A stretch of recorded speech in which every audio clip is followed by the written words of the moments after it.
Sejam bem-vindos, bem-vindas, amados, queridos alunos do curso Mater Dei de Teologia Bíblico-Doutrinal. Hoje nós vamos dar a nossa última aula do nosso curso.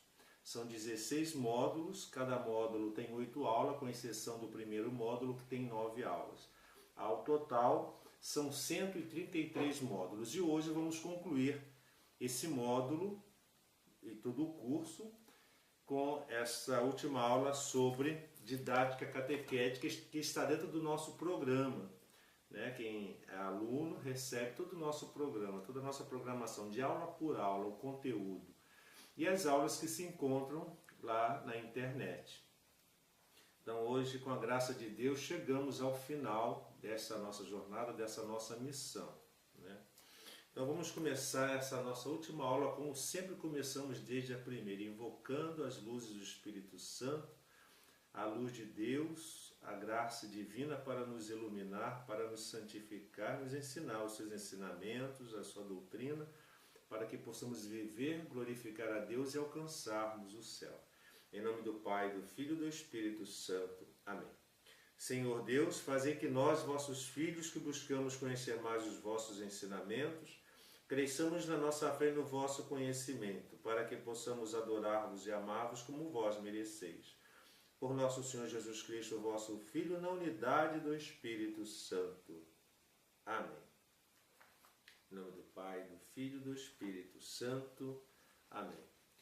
Amados alunos, então nós vamos agora, dar em poucos minutos, sobre didática catequética, que é o último ponto do nosso curso. É claro que não vou esgotar o assunto, mas na nossa bibliografia estão lá os livros, as fontes que nós indicamos para todos. Bem, didática catequética. Nós vimos o que é catequese, vem de catequeses, aquilo que você pronuncia pela boca ou faz ecoar, não é isso? Vem de uma palavra latinizada, mas que sua origem, a sua etimologia vem do grego. A palavra catequética vem, a palavra didática vem da expressão grega tekne didatike, ou seja, a didática, que se pode traduzir esse termo, tekne didatike, como arte ou técnica de ensinar. A didática é a parte da pedagogia, da disciplina pedagógica, que se ocupa dos termos e técnicas de ensino, destinados a quê? A colocar em prática as diretrizes da teoria pedagógica.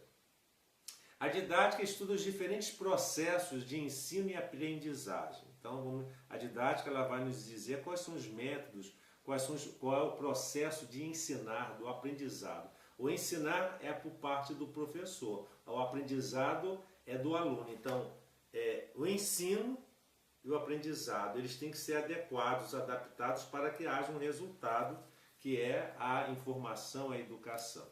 O educador Jan Amos Komenski, mais conhecido por Comenius, é reconhecido como o pai da didática moderna e um dos maiores educadores do século XVII. Então é uma ciência relativamente recente.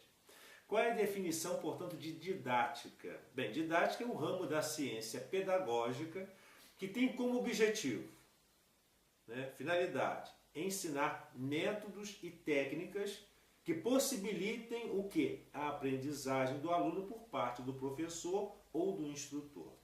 Então, quais são os elementos que constituem a didática enquanto ciência pedagógica, enquanto parte da ciência da pedagogia? Bem, os elementos da ação didática são o professor, o educador, no caso aqui especificamente o professor, o aluno, a disciplina, ou seja, a matéria ou conteúdo, o contexto de aprendizagem e as estratégias metodológicas.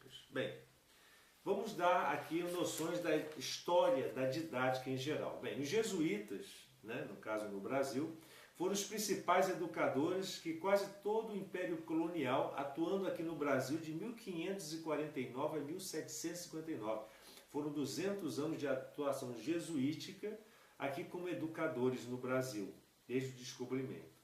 No contexto de uma sociedade de economia agrária exportadora dependente, explorada pela metrópole, a educação não era considerada um valor social importante.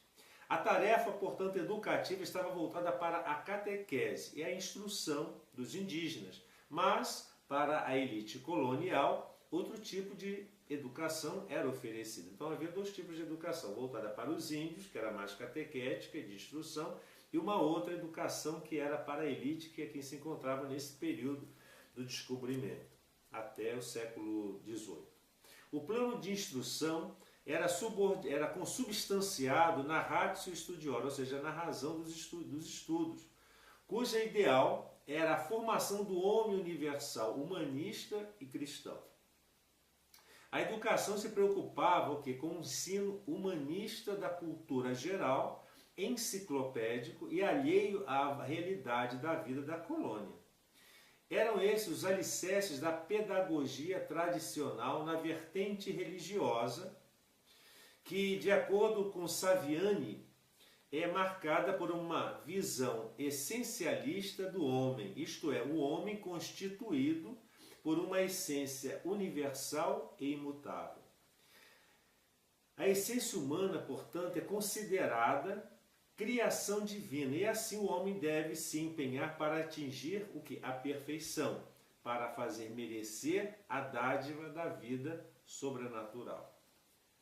A ação pedagógica dos jesuítas foi marcada pelas formas dogmáticas de pensamento contra o pensamento crítico. Então, segundo alguns analistas, o ensinamento, a educação dada, oferecida pelos jesuítas, ele era mais dogmático em forma de pensamento do que suscitar o pensamento crítico.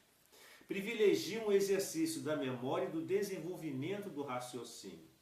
Dedicavam atenção ao preparo dos padres mestres, dando ênfase à formação do caráter e à sua formação psicológica para conhecimento de si mesmo e do aluno. Desta forma, não se poderia pensar em uma prática pedagógica e muito menos em uma didática que pudesse ou que buscasse uma perspectiva transformadora na educação.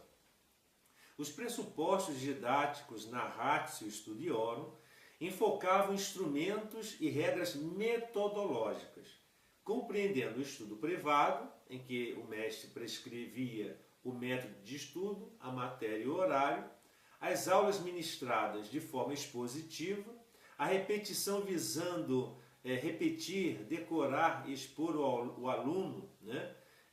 Visando repetir e colocar sempre a matéria em aula, o desafio estimulando a competição, a disputa, outro recurso metodológico, era visto como uma defesa de tese. Os exames eram mais orais e escritos, visando avaliar o aproveitamento do aluno. O enfoque sobre o papel da didática, ou melhor, da metodologia de ensino, como é denominada no Código Pedagógico dos Jesuítas, está centrado no seu caráter meramente formal e tem por base o intelecto, o conhecimento, o marcado pela visão essencialista do homem. A metodologia do ensino, ou seja, a didática, é entendida como um conjunto de regras e normas prescritivas visando o quê? A orientação do ensino e do estudo. Como afirma um estudioso, Paiva, é, segundo ele, um estudo de normas metodológicas referentes à aula, seja na ordem das questões, no ritmo do desenvolvimento e seja ainda no próprio processo de ensino. Após os jesuítas, não ocorreram no país grandes movimentos pedagógicos, como são poucas as mudanças sofridas pela sociedade colonial e durante o Império e a República. A nova organização, instituída por Pombal, pedagogicamente, representou um retrocesso. Professores leigos começaram a ser admitidos para as aulas régias introduzidos pela reforma pombalina. Por volta de 1870, a área de expansão cafeeira e da passagem de um modelo agrário exportador para um urbano comercial exportador, o Brasil vive o seu período de iluminismo. Segundo Saviani, tomam corpo movimentos cada vez mais independentes de influência religiosa. O campo educacional suprime-se o ensino religioso nas escolas públicas, passando o Estado a assumir a laicidade. É aprovada a reforma de Benjamin Constant em 1890 sobre a influência do positivismo. A escola busca disseminar uma visão burguesa do mundo e da sociedade, a fim de garantir a consolidação da burguesia industrial como classe dominante. Os indicadores de penetração da pedagogia tradicional em sua vertente são os pareceres de Rui Barbosa, de 1882, e a primeira reforma republicana de Benjamin Constant, em 1890. Essa vertente leiga da pedagogia tradicional mantém a visão essencialista do homem, não como criação divina, mas aliada à noção de natureza humana, essencialmente racional, já que uma vez o positivismo ele ignorava completamente a transcendência e valorizava, centralizava radicalmente a questão do racionalismo. Essa vertente, portanto, inspirou a criação da escola pública, laica, universal e gratuita. A essa teoria pedagógica correspondiam as seguintes características. Quais são? A ênfase no ensino humanístico da cultura geral, centrada no professor que transmite a todos os alunos indistintamente a verdade universal e enciclopédica, a relação pedagógica que se desenvolve de forma hierarquizada e verticalista, onde o aluno é educado para seguir atentamente a exposição do professor. O método de ensino calcado nas 5 formas de Erbach: preparação, apresentação, comparação, assimilação, generalização e aplicação. É assim que a didática, no bojo da pedagogia tradicional leiga, está centrada no intelecto, na essência, atribuindo um caráter dogmático aos conteúdos. Os métodos são princípios universais e lógicos. O professor se torna o centro do processo de aprendizagem, concebendo-se o aluno como um ser receptivo e passivo. A disciplina é a forma de garantir a atenção, o silêncio e a ordem. A didática é compreendida como um conjunto de regras visando assegurar aos futuros professores as orientações necessárias para o trabalho docente.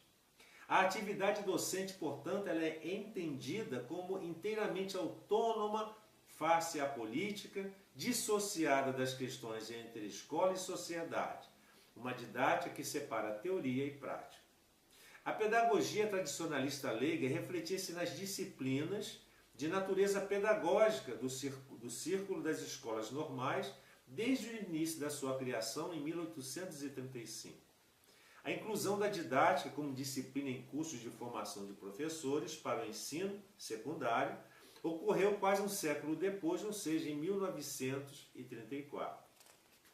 Agora, como nós vamos aplicar a didática na catequese? Bem, na catequese é preciso fazer interagir, isto é, misturar aquilo que é de campo da fé, ou seja, a Bíblia, a tradição, liturgia, doutrina, ensinamentos da igreja, com aquilo que é de fato o campo da vida, os acontecimentos, as realidades, as situações, as aspirações, os clamores, os fatos alegres e tristes.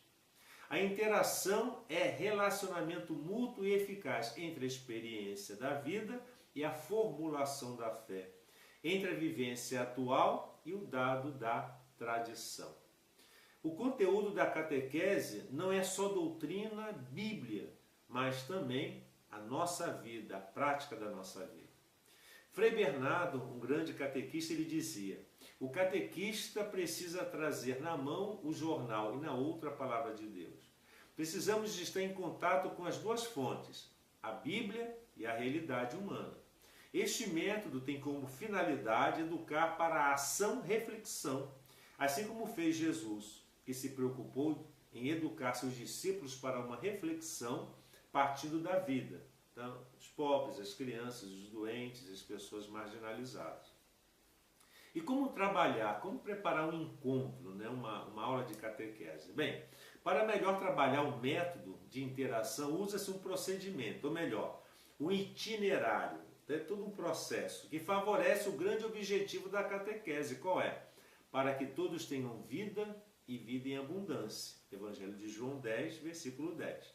Todo encontro parte da vida para chegar a mais vida, com novos compromissos e novas atitudes.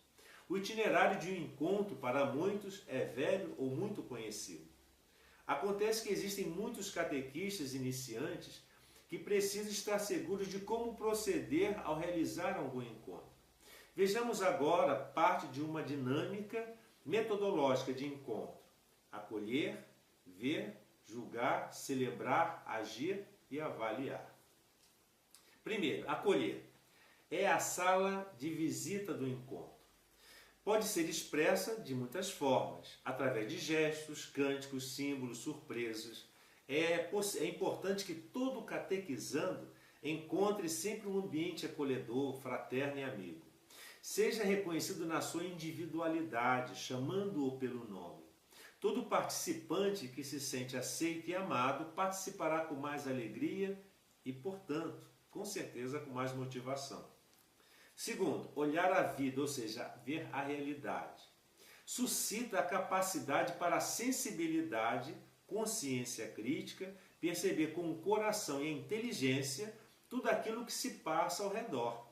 Não é só olhar a realidade superficialmente, mas possibilitar o aprofundamento dos fatos, causas, consequências do sistema social, econômico, político e cultural dos problemas.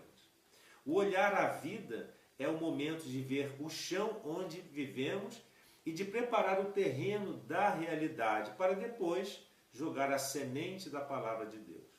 O ver pode ser concretizado através dos desenhos, visitas, entrevistas, histórias e fatos contados, notícias, figuras, fitas, vídeos, dramatização. Terceiro, iluminar a vida com a palavra, ou seja, o julgar. A partir da vida, apresentamos a palavra de Deus. Podemos compará-lo com a luz existente dentro de casa. Ela ilumina todo o ambiente, nos mostra qual a vontade de Deus em relação à vida das pessoas, seus sonhos, necessidades, valores, esperanças. Fazemos um confronto com as exigências da fé anunciadas por Jesus e, diante da realidade, ela é refletida. Dentro do julgar também colocamos o aprofundamento da palavra de Deus. Nesta parte aumentamos a luminosidade da casa para enxergar melhor. É o momento em que nós devemos refletir com o grupo para fazer uma ligação mais profunda da palavra com a vida do dia a dia, do cotidiano, e perceber aí os apelos de Deus que faz a nós. Pode-se perguntar, o que a palavra de Deus diz para a nossa vida? Sobre o que nos chama a atenção? O que precisamos mudar? Que apelos a palavra faz para mim ou para nós? O aprofundamento pode ser feito ainda com encenações, dinâmicas, cantos ou símbolos. Quarto, celebrar a vida e a fé. É o momento mais forte. É como se estivéssemos ao redor de uma mesa com um convidado especial. Celebrar é como saborear em conjunto, na alegria ou no perdão, que é algo que nos alimenta porque nos dirigimos, nos aproximamos do convidado especial que é Deus. A celebração não deve ficar apenas na oração decorada. Os catequizandos aprenderão a conversar naturalmente com Deus como um amigo íntimo. Ou seja, a catequese é uma escola de oração. Tem que suscitar no catequizando o saber se dirigir a Deus, o entender o que é rezar, o que é entrar em contato com o divino. É importante diversificar a oração, utilizando símbolos, cantos, gestos, salmos, silêncio, frases bíblicas repetidas, relacionando sempre ao tema estudado com a vida. A partir das celebrações, dos encontros, é possível motivar os catequizandos na participação das celebrações, na liturgia, na missa, cultos, novenas, horas santas, grupos de reflexão, grupos de oração. Então a catequese ela vai preparar, predispor o catequizando a entender a liturgia. Não é na liturgia que ele vai aprender, não, ele tem que se preparar para a liturgia. 5. Assumir ações práticas é o agir. Todo encontro precisa conscientizar que ser cristão não é ficar de braços cruzados, nem ficar passivo diante da realidade. Trata-se de encontrar passos concretos de mudança das situações, onde a dignidade é ferida, a partir de critérios cristãos. Não só a dignidade humana, mas principalmente onde Deus é ofendido, onde Deus é ignorado, onde Deus é odiado. O agir é transformador e comprometedor. Está ligado à vida e à palavra de Deus, que questionam e exigem a mudança nas pessoas, nas famílias, na comunidade. Cada catequista necessita provocar o seu grupo para ações práticas. É preciso respeitar cada faixa etária, mas não será impossível fazer algo concreto. Os compromissos podem ser discutidos e assumidos de forma individual ou em grupos. Agora, o sexto ponto, recordar o encontro. Não se trata aqui da aplicação de exercícios de decorar conceitos. Recordar nos leva a ruminar o que foi refletido, aprofundado, trazendo à memória algo essencial a ser fixado. A memorização é necessária, sobretudo, para conteúdos básicos da nossa fé. Se for aplicada alguma atividade, que seja para desenvolver o espírito comunitário da fraternidade, partilha, amizade e ajuda mútua. Também é possível pedir o auxílio da família sobre questões práticas. Sétimo ponto, guardar para a vida. Esse passo dá importância à palavra de Deus, à Bíblia. Precisamos que nossos catequizandos tenham na vida e na fala a palavra de Deus.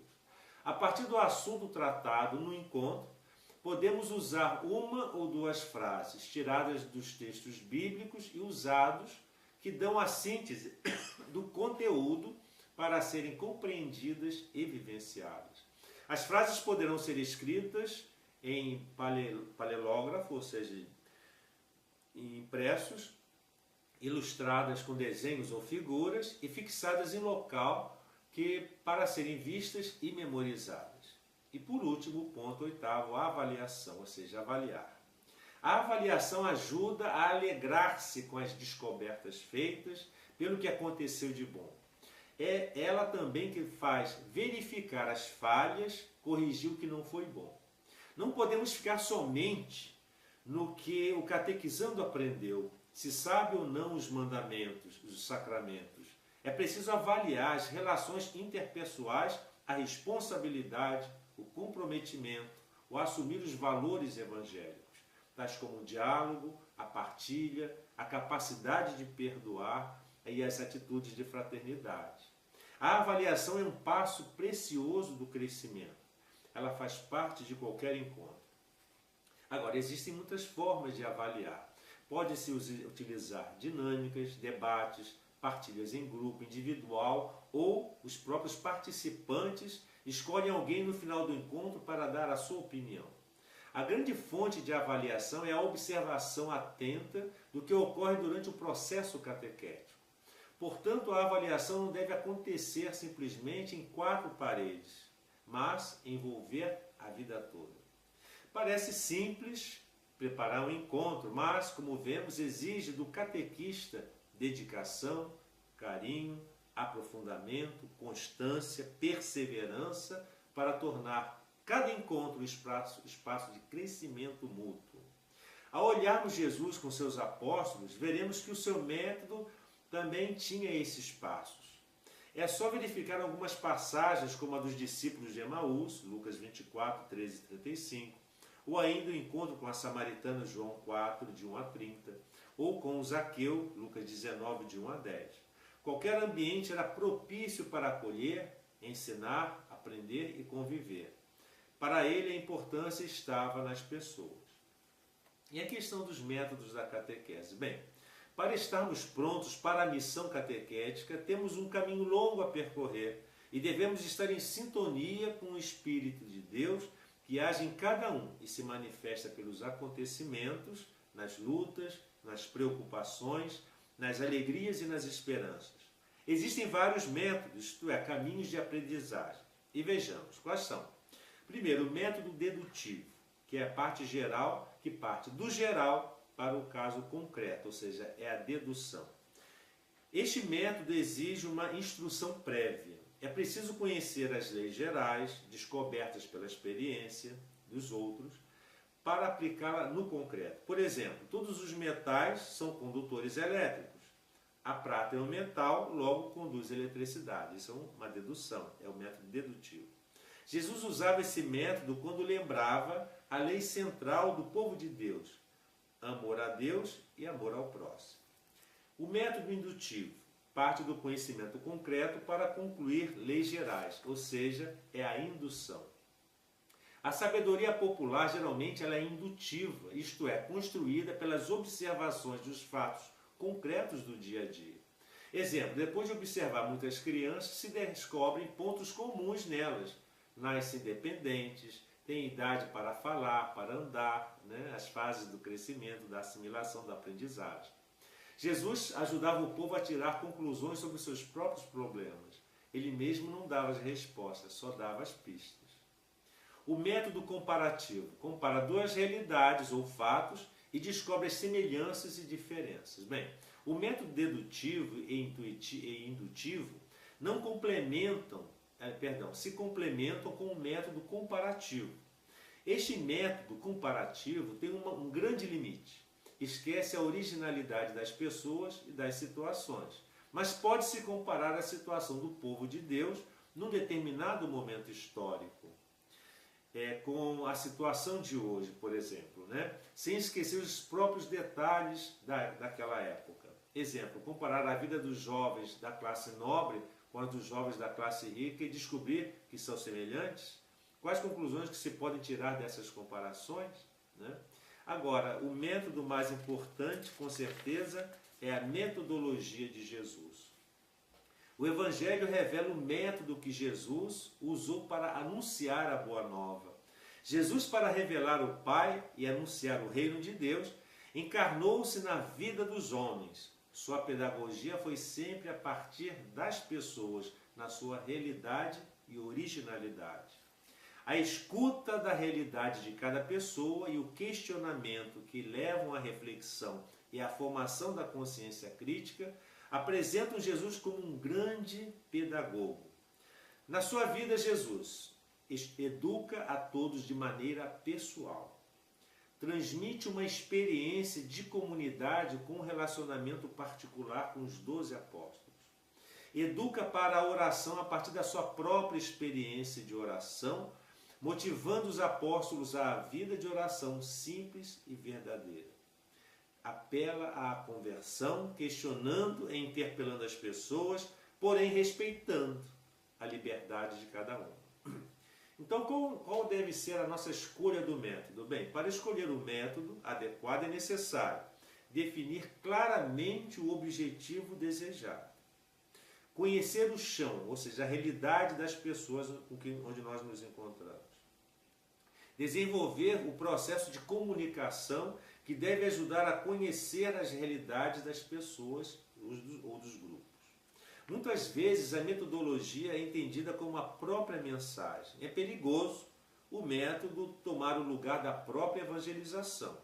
Exemplo, muitas vezes ficamos buscando dinâmicas, material audiovisual, e a pastoral fica reduzida a esses instrumentos. Acontece isso, que com o passar do tempo não conduz à meta desejada. O método não é um fim em si mesmo, deve ser instrumento para atingir o objetivo desejado e deve ser bem planejado. Diante do objetivo, estabelece-se que o que é prioritário e para que a ação seja eficiente e eficaz, necessitamos de 3 critérios básicos. A viabilidade, às vezes fazemos projetos irrealizáveis, portanto devemos escolher aqueles que possam ser atingidos. A questão da urgência, alguns podem ser muito bonitos, mas podem esperar diante de outros mais urgentes.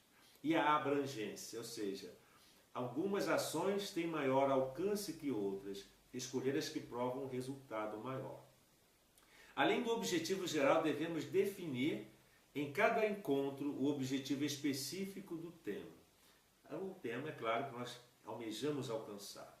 A educação da fé pode seguir diversos métodos que são escolhidos à medida que a comunidade caminha, que reavalia as reflexões e conclusões para dar outro passo mais à frente, contanto que seja assimilada a pedagogia de Deus com o seu povo e a metodologia de Jesus nos leve concretamente ao princípio da intenção.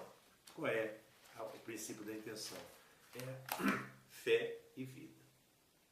E aqui nós chegamos ao fim do nosso curso Mater Dei, nessa última aula do 16º e último módulo. Nós sabemos que a evangelização ela tem os seus três grandes momentos. O momento do querigma, ou seja, o anúncio de Jesus Cristo. O momento da nossa resposta a esse anúncio, que é a nossa fé, que além de ser uma virtude teologal, é também uma resposta nossa de adesão ao que foi anunciado, o querigma. A catequese, ou seja, o aprendizado sobre Jesus, o conhecimento de Jesus após esse encontro pessoal que foi o querigma. E a mistagogia, ou seja, a condução ao aprofundamento do mistério, ou seja, os sacramentos. E principalmente a liturgia da missa. Então vejam que esse processo todo é a catequese. É justamente todo esse processo que esse nosso curso quer favorecer e quer colaborar com os cristãos no processo de evangelização. É claro que esse curso não é querigmático. Não, ele não é querigmático. Ele é catequético e mistagógico. Ele quer instruir, ele quer ensinar a doutrina e conduzir ao mistério, à celebração, à vida, à intimidade com Deus e à prática da vida cristã. Para quê? Para a maior glória de Deus e para a nossa santificação e salvação, para nós vivermos no céu. E assim damos por cumprida a nossa missão nesse curso de 16 módulos, 133 vídeos, com muito sacrifício, com muitas dificuldades, mas com muito amor, com muita dedicação, com muito carinho. E nós festejamos e homenageamos aqueles alunos que conosco permaneceram, que conosco ajudaram, que conosco perseveraram, né? E pedimos a Deus que abençoe a todos e as suas famílias. E aqueles que não perseveraram, que Deus também os abençoe e que eles possam retomar o módulo onde eles pararam, porque o curso está em módulo, justamente para ajudar o aluno a não se perder no curso do estudo. Essa é a nossa metodologia, né? Se ele parar no 4º módulo, ficar 2, 3 meses, 1 ano, ele pode voltar do 5º módulo em diante. Então os módulos são para nortear os alunos que pararam por algum motivo. E quero agradecer aqui principalmente ao nosso técnico, nosso amigo, que esse tempo todo editou, que animou, que me ajudou muito, que é o Rafael. Que Deus o abençoe, que faça crescer no caminho da vocação, ele que é vocacionado, que Deus abençoe a ele e a sua família, que ele faça crescer na santidade e na fidelidade a Deus. E a todos nós, que Deus nos abençoe e nos proteja, que esse curso seja instrumento, seja ferramenta para a evangelização, para o crescimento e o anúncio do reino. Que ela seja uma engrenagem dentro dos desígnios de Deus, servindo a glória de Deus, a glória da igreja. E que Nossa Senhora nos abençoe, ela que sempre esteve presente aqui, a imagem de Jesus aqui, Nossa Senhora no nosso coração, sempre pedindo a ela que nos ajude. Que o Senhor nos abençoe, guarde-nos de todo mal e nos conduza à vida eterna. Muito obrigado e que Deus abençoe a todos.